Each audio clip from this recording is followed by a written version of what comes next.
ತಮಗೆಲ್ಲ ಗೊತ್ತೇ ಇದ್ದಂಗೆ ಬಿಜೆಪಿ ಅವರಿಗೆ ಯಾವ ಇಶ್ಯೂ ಇರಲಿಲ್ಲ.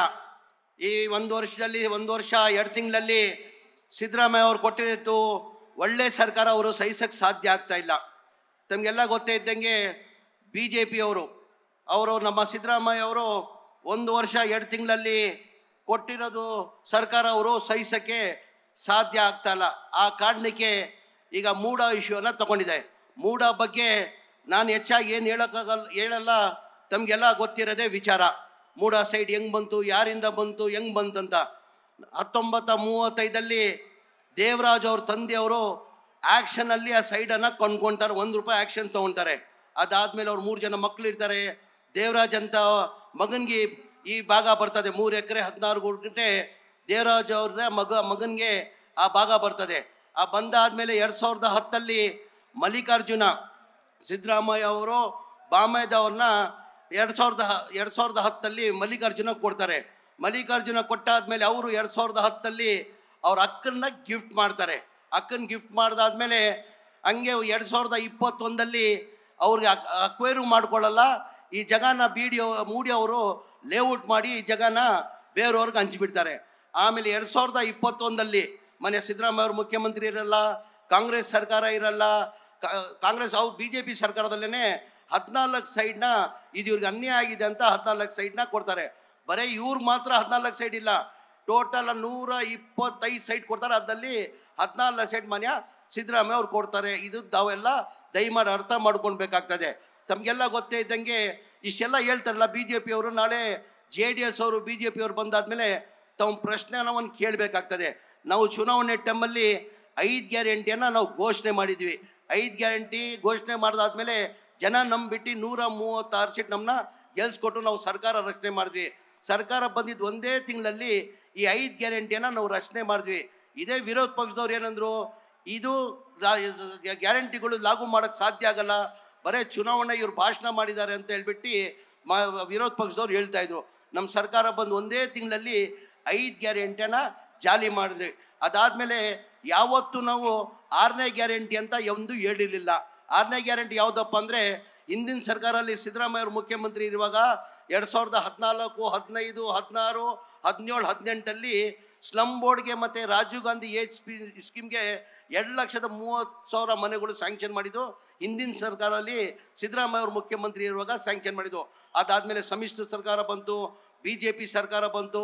ಅವ್ರು ಒಂದು ಮನೆಯೂ ಸ್ಯಾಂಕ್ಷನ್ ಮಾಡಿಲ್ಲ, ಒಂದು ಮನೆಯೂ ಕೊಡೋಕ್ಕೆ ಸಾಧ್ಯ ಆಗಿಲ್ಲ. ಕಾರಣ ಅಂದರೆ ಒಂದು ಮನೆ ಕಟ್ಟಬೇಕಾದ್ರೆ 7.5 ಲಕ್ಷ ರೂಪಾಯಿ ಆಗ್ತದೆ. ಕೇಂದ್ರ ಸರ್ಕಾರದಲ್ಲಿ ಪ್ರಧಾನ ಮಂತ್ರಿ ಆವಾಸ್ ಯೋಜನಾ ಅಂತ ಹೇಳ್ಬಿಟ್ಟು 1.5 ಲಕ್ಷ ಕೊಡ್ತಾರೆ. ರಾಜ್ಯ ಸರ್ಕಾರದಿಂದ ಜನರಲ್ಗೆ 1,20,000, ST ಇದ್ರೆ 2 ಲಕ್ಷ ಕೊಡ್ತಾರೆ. ಒಟ್ಟಾಗಿ ಆವ್ರೇಜ್ ತಗೊಂಡ್ರೆ 1.5 ಲಕ್ಷ ಮತ್ತು 1.5 ವರ್ಷ 3 ಲಕ್ಷ ಆಗ್ತದೆ. 7.5 ಲಕ್ಷದಲ್ಲಿ 3 ಲಕ್ಷ ಹೋದರೆ ಉಳಿಯೋದು 4.5 ಲಕ್ಷ. ಬೆನಿಫಿಷರಿ ಎಲ್ಲಿಂದ ಕಟ್ಟಕ್ಕೆ ಸಾಧ್ಯ, ಎಲ್ಲಿಂದ ಕೊಡಕ್ಕೆ ಸಾಧ್ಯ? ನಾನು ಉಸ್ತುವಾರಿ ಮಂತ್ರಿ ಆದಮೇಲೆ, ಮಂತ್ರಿ ಆದಮೇಲೆ ನಾನು ಮುಖ್ಯಮಂತ್ರಿ ಮಂತ್ರಿಗೆ, ಉಪಮುಖ್ಯಮಂತ್ರಿಗಳಿಗೆ ಹೆಂಗೋಪ ಹೋಗಿ ಕೇಳಿದ್ದು, ಒಂದು ಮನೆಯೂ ಕೊಡೋಕ್ಕೆ ಸಾಧ್ಯ ಆಗಲ್ಲ. ಟೋಟಲ್ ಬೆನಿಫಿಷರಿ ಪೇಮೆಂಟ್ ಕಟ್ಟಬೇಕಾಗಿದ್ದು 7,400 ಕೋಟಿ. ಅದ್ರಲ್ಲಿ ಬರೇ 310 ಕೋಟಿ ಬೆನಿಫಿಷರಿ ಪೇಮೆಂಟನ್ನು ಕಟ್ಟಿದ್ರು. ಏನಕ್ಕಂದರೆ ಬಡವ್ರ ಪಾಪ ಬೆನಿಫಿಷರಿ ಪೇಮೆಂಟ್ ಕಟ್ಟಕ್ಕೆ ಸಾಧ್ಯ ಆಗಲ್ಲ. ಆ ಕಾರಣಕ್ಕೆ ಮುಖ್ಯಮಂತ್ರಿ ಗಮನಕ್ಕೆ ತಂದೆ ನಾನು, ಸರ್ ನಿಮ್ಮ ಕಾಲದಲ್ಲಿ ಹಿಂದಿನ ಸರ್ಕಾರದಲ್ಲಿ ಈ ಮನೆಗಳು ಸ್ಯಾಂಕ್ಷನ್ ಆಗಿದ್ದು, ಅದಾದಮೇಲೆ ಒಂದು ಮನೆಯೂ ಸ್ಯಾಂಕ್ಷನ್ ಆಗಿಲ್ಲ, ಒಂದು ಮನೆಯೂ ಕೊಡೋಕ್ಕೆ ಸಾಧ್ಯ ಆಗಲ್ಲ. ಬಡವ್ರು ಈ ಬೆನಿಫಿಷರಿ ಪೇಮೆಂಟ್ ಕೊಡೋಕ್ಕೆ ಸಾಧ್ಯ ಆಗಲ್ಲ ಸರ್, ದಯಮಾಡಿ ನಾವು ಸರ್ಕಾರ ವತಿಯಿಂದನೇ ಕೊಡಬೇಕಂತ ಮುಖ್ಯಮಂತ್ರಿಗಳಿಗೆ ಹೇಳ್ದಾದ್ಮೇಲೆ ಮುಖ್ಯಮಂತ್ರಿಗಳು ಬಡವ್ರ ಬಗ್ಗೆ ಕಾಳಜಿ ಇಟ್ಕೊಂಡು 7,400 ಕೋಟಿ ನಾನೇ ಕೊಡ್ತೀನಿ ಕಣೋ, ಈ ಬಡವ್ರಿಗೆ ಮನೆ ಕಂಪ್ಲೀಟ್ ಮಾಡಿಕೊಡಿ ಅಂತ ಹೇಳ್ಬಿಟ್ಟು ಜನವರಿಯಲ್ಲಿ ಕ್ಯಾಬಿನೆಟಲ್ಲಿ ತಂದು 500 ಕೋಟಿ ಅಪ್ರೂವ್ ಮಾಡಿದ ಕಾರಣಕ್ಕೆ ಈ ವರ್ಷ ಫೆಬ್ರವರಿಯಲ್ಲಿ 36,789 ಮನೆಗಳು ಕೊಟ್ವಿ. ಏನಕ್ಕೆ BJP ಅವ್ರು ಕೊಡೋಕ್ಕೆ ಸಾಧ್ಯ ಆಗಿಲ್ಲ? ಏನಕ್ಕೆ ಜನತಾದಳ ಅವ್ರು ಕೊಡೋಕ್ಕೆ ಸಾಧ್ಯ ಆಗಿಲ್ಲ? ಬರೀ ಕಾಂಗ್ರೆಸ್ ಅವ್ರಿಗೇನ ಬಡವ್ರ ಬಗ್ಗೆ ಕಾಳಜಿ ಇದೆ ಅಂತ ಅವೆಲ್ಲ ಅರ್ಥ ಮಾಡ್ಕೊಳ್ಬೇಕು. ನಾಳೆ BJP ಅವ್ರು ಬರ್ತಾ ಇದ್ದಾರೆ. BJP ಅವ್ರು ಬಂದರೆ ಕೇಳಬೇಕು.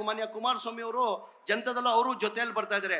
ಹಿಂದಿನ ಸರ್ಕಾರದಲ್ಲಿ ಸಿದ್ದರಾಮಯ್ಯ ಅವರು ಮುಖ್ಯಮಂತ್ರಿ ಇರುವಾಗ ಹಿಂದಿನ ಸರ್ಕಾರದಲ್ಲಿ ಮಂಡ್ಯ ಜಿಲ್ಲೆಗೆ ಟೋಟಲ್ ಮನೆಗಳು ಸ್ಯಾಂಕ್ಷನ್ ಮಾಡಿರೋದು 35,411 ಮನೆ ಸ್ಯಾಂಕ್ಷನ್ ಆಗಿತ್ತು. ಎಲ್ಲಿ? ಮಂಡ್ಯ ಜಿಲ್ಲೆಗೆ. ಸಿದ್ದರಾಮಯ್ಯ ಸಮ್ಮಿಶ್ರ ಸರ್ಕಾರ ಬಂತು, BJP ಸರ್ಕಾರ ಬಂದಾದ್ಮೇಲೆ ಬರೇ 630 ಮನೆಗಳು ಸ್ಯಾಂಕ್ಷನ್ ಮಾಡಿದ್ದಾರೆ. ಹಾಗಾಗಿ ಮೈಸೂರು ನಾನು ಹೇಳ್ತೀನಿ, ತಾವು ಈ ಪ್ರಶ್ನೆ ಕೇಳಲೇಬೇಕು ನಾಳೆ BJP ಅವ್ರನ್ನ, JDS ಅವ್ರನ್ನ. ಹಿಂದಿನ ಸರ್ಕಾರದಲ್ಲಿ ಸಿದ್ದರಾಮಯ್ಯ ಅವರು ಮುಖ್ಯಮಂತ್ರಿ ಇರುವಾಗ 2013 ಹಿಡ್ಕೊಂಡು 2017ವರೆಗೂ 1,366 ಮನೆಗಳು ಸ್ಯಾಂಕ್ಷನ್ ಮಾಡಿದ್ದು. ಅದಾದ್ಮೇಲೆ ಕುಮಾರಸ್ವಾಮಿ ಮುಖ್ಯಮಂತ್ರಿ ಆದ್ರು 1 ವರ್ಷ, ಆಮೇಲೆ BJP ಸರ್ಕಾರ 4 ವರ್ಷ ಆಯ್ತು. ಅವ್ರ ಅವಧಿಯಲ್ಲಿ ಬರೇ 1,847 ಮನೆ ಕೊಟ್ಟಿದ್ದಾರೆ. ಅಂದ್ರೆ ಮನೆಗಳನ್ನು ಕೊಟ್ಟಿಲ್ಲ. ಅವ್ರನ್ನ ಪ್ರಶ್ನೆ ತಾವು ಕೇಳಬೇಕಾಗ್ತದೆ.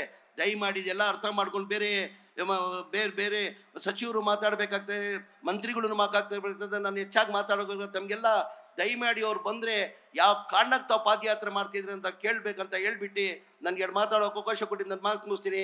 ಜೈ ಹಿಂದ್, ಜೈ ಕರ್ನಾಟಕ, ಜೈ ಕಾಂಗ್ರೆಸ್. ನ್ಯೂಸ್ ಫಸ್ಟ್ ನಿರ್ಭೀತಿಯಿಂದ ನಿಮ್ಮ ಪರವಾಗಿ.